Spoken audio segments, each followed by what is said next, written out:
አንዳንድ ሴቶች ወደ አንድ ክፍል ሲገቡ ወይም በሰዎች መሃል ሲቀመጡ ምንም አይነት ጩኸት ሳይፈጥሩና ብዙ ሳይናገሩ በዙሪያቸው ያሉ ሰዎችን ቀልብ በቅጽበት ይገዛሉ።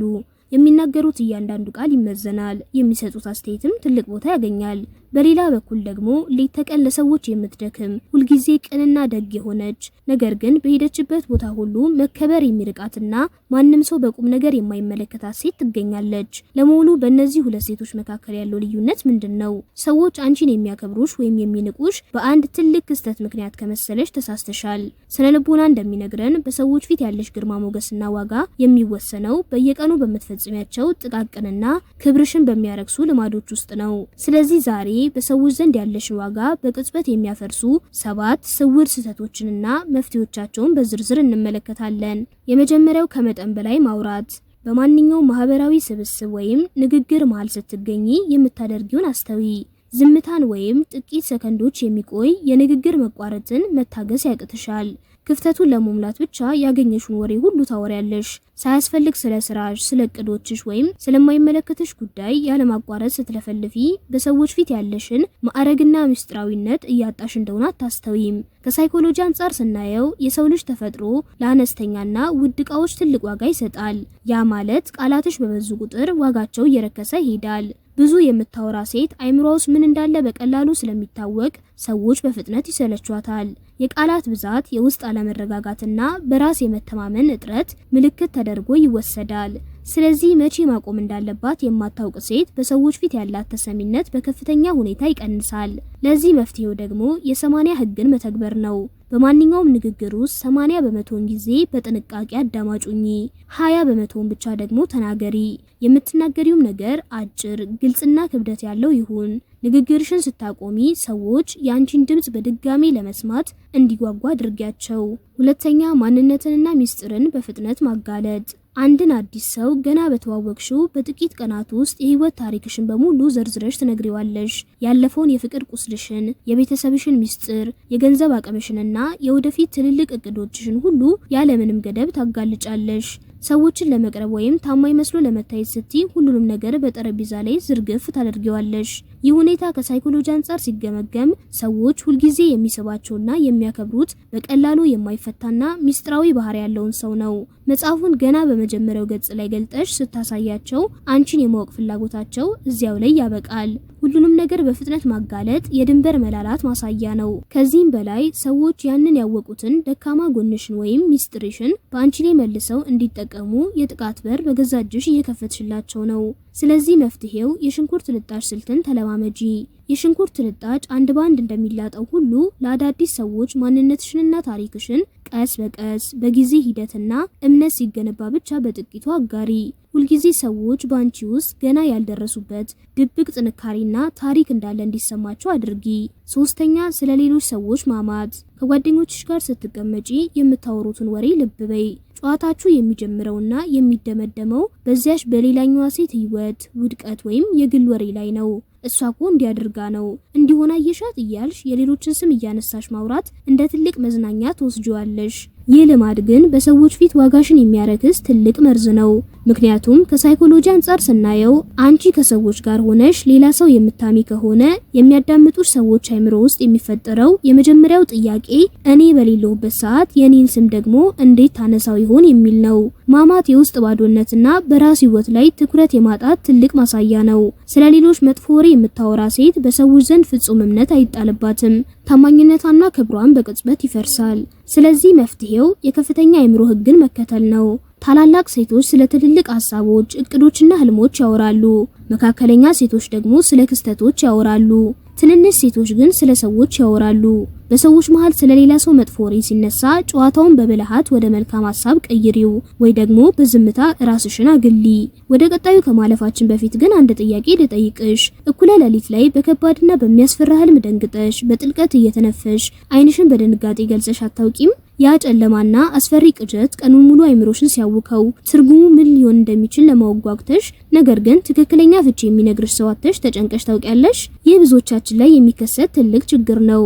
ለዚህ ነው ዛሬ አንድ አስደናቂ መፍትሄ ይዤልሽ የመጣሁት። ህልምሽን በዘፈቀደ ሳይሆን በሳይኮሎጂ ሳይንስና በሃይማኖታዊ አስተምሮ ላይ ተመስርቶ በጥልቀትና በግልጽ የሚያብራራልሽ አዲሱን የቴሌግራም አፕሊኬሽን ከስር ባለው ሊንክ ላይ አስቀምጬልሻለሁ። ይህ መተግበሪያ አይምሮሽ በህልምሽ በኩል ሊነግርሽ የፈለገውን ስውር መልእክት እንድትረጂና የውስጥ ሰላምሽን እንድታገኝ ይረዳሻል። አሁኑኑ ሊንኩን በመጫን ህልሞችሽን መፍታት ጀምሪ።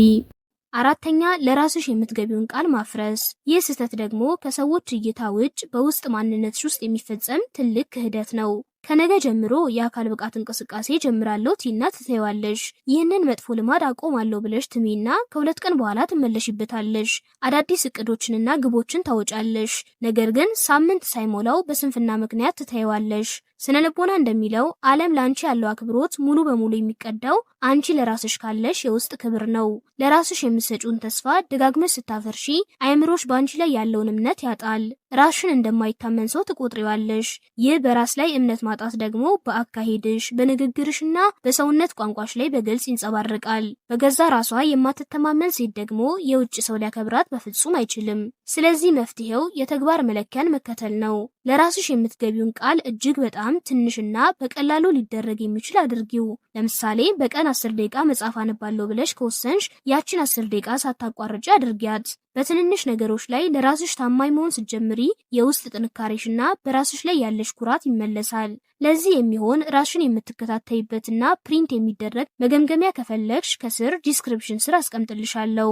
5ኛ መናቅን በትዕግስት ማስተናገድ። ሰዎች በአንቺ ላይ የማይገቡ ቀልዶች ሲቀልዱ፣ ወሰንሽን አልፎ ስሜትሽን የሚጎዱ ቃላት ሲወረውሩ፣ ወይ ደግሞ እንደፈለጉ ሊጠቀሙብሽ ሲሞክሩ ዝም ብለሽ ትመለከቻለሽ። በውስጥሽ እያረርሽ ነገር ግን ሁኔታው እንዳይበላሽ ወይም ጠብ እንዳይነሳ ስትይ በፈገግታ ታልፊዋለሽ። በሳይኮሎጂ አንድ ትልቅ እውነት አለ። የምትታገሹና ዝም ብለሽ የምታልፊው ማንኛውም መጥፎ ባህሪ ሰዎች በአንቺ ላይ እንዲደግሙት የተፈቀደላቸው ህጋዊ ፍቃድ አድርገው ይወስዱታል። ዝምታሽ እንደ ይቅርታ ሳይሆን እንደ ፍርሃትና እንደ አቅም ማጣት ነው የሚቆጠረው። መጥፎ ባህሪን በመጀመሪያው ቀን መስመር ካላስያሽው በሂደት ቋሚ ማንነትሽ ሆኖ እንዲቀጥል እየጋበሽ ነው። ስለዚህ መፍትሄው መናቀን ገና በጠዋቱ ማስቆም ልመጂ።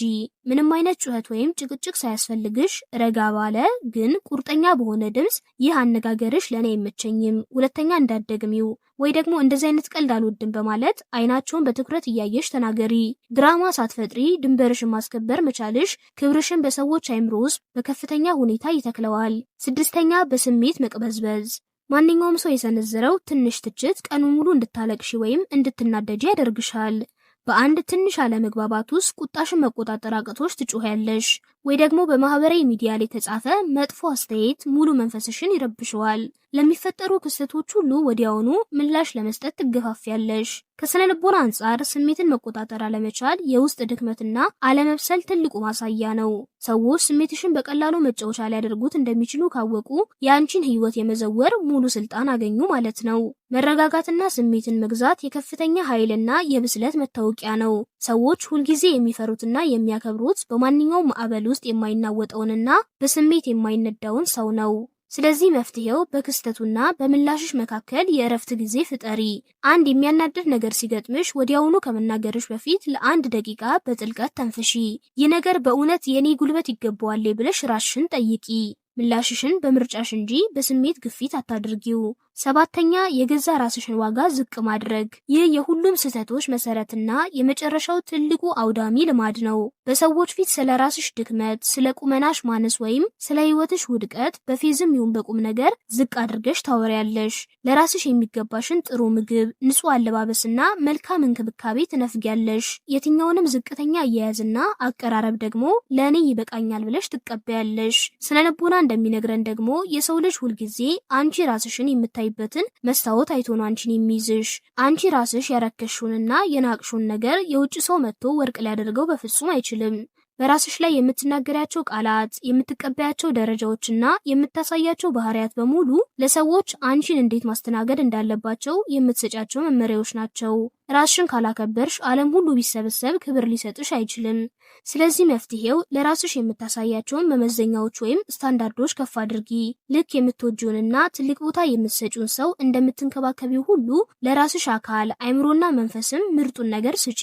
ራስሽን በክብር ስትይዢ በዙሪያሽ ያሉ ሰዎች ሁሉ ያለምንም ጥያቄ ለአንቺ ያላቸው አቀራረብ ከፍ ለማድረግ ይገደዳሉ። በመጨረሻም ክብር ማለት ሰዎች እንዲሰጡሽ በጩኸት የምትለምኝ ወይም የምትማጸኙ ነገር አይደለም።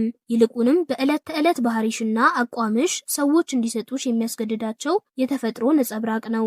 ህይወትሽ የነዚህ ጥቃቅን ውሳኔዎች ድምር ውጤት ነው። አሁን ጥያቄው ያለው አንቺ ጋር ነው። ካነሳናቸው 7 ስህተቶች ውስጥ የትኛውን ነው እያደረግሽ ያለሽው? ዛሬስ የትኛውን ስህተት ሰብረሽ ለመውጣት ወሰንሽ? እውነተኛ ለውጥ የሚመጣው በተግባር ስትተረጉሚ ብቻ መሆኑን አትርሺ። መልካም ቀን።